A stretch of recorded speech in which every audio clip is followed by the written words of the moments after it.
Hi friends, welcome to எஸ்மா சமையல். இன்றைக்கி நம்ம வீடியோவில் பார்க்க போகிற ரெசிபி என்னன்னா இடிச்ச கோழி மிளகு வறுவல். இது சாப்பிட்றதுக்கு ரொம்ப ரொம்ப டேஸ்ட்டாக இருக்குங்க.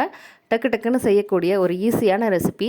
கிராமப்புறங்களில் ஜலதோஷம் பிடிச்சிடுச்சுன்னா இந்த மாதிரி நாட்டுக்கோழியில் செஞ்சு கொடுப்பாங்க. சாப்பிட்றதுக்கு ரொம்ப ரொம்ப டேஸ்ட்டாக இருக்கும். ரொம்ப சிம்பிளான ரெசிபியும் கூட.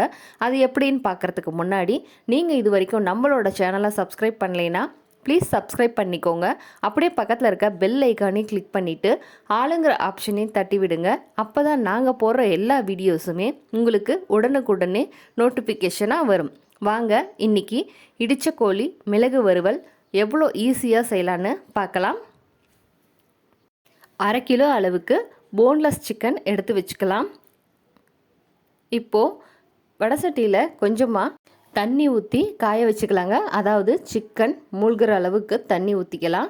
சிக்கனை போட்டுட்டு நம்ம ஒரு 5 நிமிஷம் மட்டும் இதை நல்லா வேக வைக்க போகிறோம். இப்போது சிக்கன் போட்டதுக்கு அப்புறமா நம்ம சிக்கனுக்கு தேவையான மஞ்சத்தூளும் தூளுப்பும் சேர்த்துக்கலாம். இப்போ சிக்கன் கொஞ்சம் நேரம் நல்லா வெந்து வரட்டும். அதாவது ஒரு 5 நிமிஷம் மட்டும் வெந்தால் போதுங்க. ஏன்னா பிராய்லர் கோழி எப்பயுமே நமக்கு எவ்வளோ வேகுதோ அந்த அளவுக்கு ரொம்ப டைட்டாகிரும். நம்ம நாட்டுக்கோழியோ ஆட்டுக்கறியோ அந்த மாதிரி ஆகாது. இப்போ ஒரு 5 நிமிஷம் ஆனதுக்கு அப்புறமா நம்ம சிக்கன் ஆஃப் குக் ஆகிடுச்சு. இதை இப்போது சிக்கன்லாம் வெளியே எடுத்து வச்சுட்டு தண்ணியை வடித்து எடுத்துடலாம். பாருங்கள், இப்போது ஓரளவுக்கு நல்லா வெந்தது தெரியுதில்ல. இப்போ எடுத்துடலாம் வெளியே. இப்போ சிக்கன்லாம் வெளியே எடுத்துட்டு கொஞ்ச நேரம் நல்லா ஆற விட்டுடலாம். இப்போ சிக்கன் ஆறினதுக்கு அப்புறமா நம்ம இடி உரல்லையோ இல்லை அம்மியிலையோ ஏதாவது சப்பாத்தி தேய்க்கிற பலகையிலையோ கூட சிக்கனை எடுத்து வச்சுட்டு லேசாக இந்த மாதிரி தட்டிக்கலாம். அதாவது நல்லா இந்த மாதிரி மைய தட்ட தேவையில்ல, ஓரளவுக்கு தட்டினா போதும். இந்த மாதிரி தட்டி எடுத்துகிட்டு எல்லா சிக்கனையும் எடுத்து வச்சுக்கலாம். இப்போது சிக்கனுக்கு தேவையான மிளகு பொடி எடுத்துக்கலாம். அதை நம்ம செய்ய போகிறோம். அதாவது ஒரு 3 டேபிள் ஸ்பூன் அளவுக்கு மிளகு எடுத்திருக்கேன். அதை குட்டி இடி வரலில் போட்டுட்டு நல்லா மைய இடிச்சுக்கலாங்க. நம்ம எப்போயுமே பேக்கெட் மிளகு பொடி போடுறதையும் காட்டிலும் இந்த மாதிரி இடித்து போட்டோம்னா அதோட டேஸ்ட்டு சூப்பராக இருக்கும்.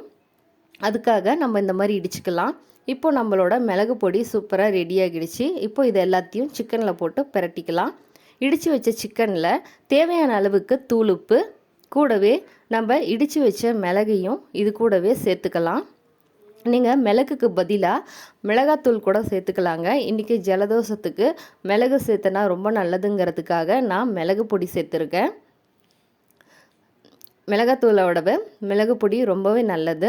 இப்போ இது ரெண்டையும் போட்டுட்டு நல்லா கை வச்சு மிக்ஸ் பண்ணி விடுங்க. அதாவது கறியில் எல்லாத்துலேயுமே நம்மளோட உப்பும் மிளகு பொடியும் நல்லா பிடிக்கிற அளவுக்கு நம்ம பிசைஞ்சு விட்டுக்கலாம். அதுக்கப்புறமா தோசைக்கல்லில் கொஞ்சமாக எண்ணெய் விட்டு வச்சுருக்கேன்.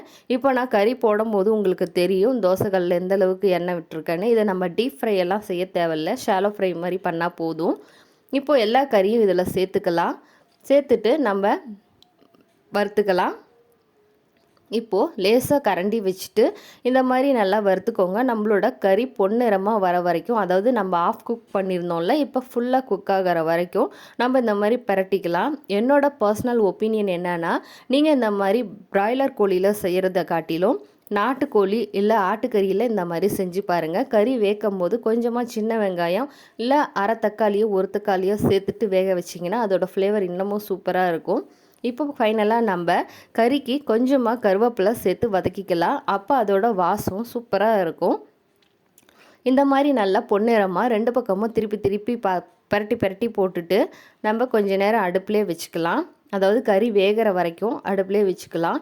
இந்த சைட் டிஷ்ஷை நம்ம ரச சாப்பாடு, தயிர் சாப்பாடு, பருப்பு சாப்பாடுன்னு எது கூட வச்சு சாப்பிட்டாலும் சூப்பராக இருக்குங்க. ஜலதோஷத்துக்கு ரொம்பவே நல்லது. இந்த மாதிரி நீங்கள் நாட்டுக்கோழி எடுத்து அது போல் இடிச்சிட்டு இந்த மாதிரி மிளகுத்தூள் போட்டு செஞ்சு சாப்பிட்டு பாருங்கள். உடம்புக்கு அவ்வளோ நல்லது. இன்றைக்கி நான் செஞ்சு காட்டுறதுக்கு மட்டும்தான் பிராய்லர் கோழி யூஸ் பண்ணியிருக்கேனே தவிர நீங்கள் இதில் செய்யணுங்கிற அவசியம் இல்லை. நீங்கள் தாராளமாக நாட்டுக்கோழிலேயே செஞ்சுக்கோங்க. உடம்புக்கு ரொம்பவே ஹெல்த்தியான ரெசிபி. இந்த வீடியோ உங்களுக்கு பிடிச்சிருந்ததுன்னா ப்ளீஸ் லைக், ஷேர், சப்ஸ்கிரைப் பண்ணுங்கள். தேங்க்ஸ் ஃபார் வாட்சிங் மை வீடியோ.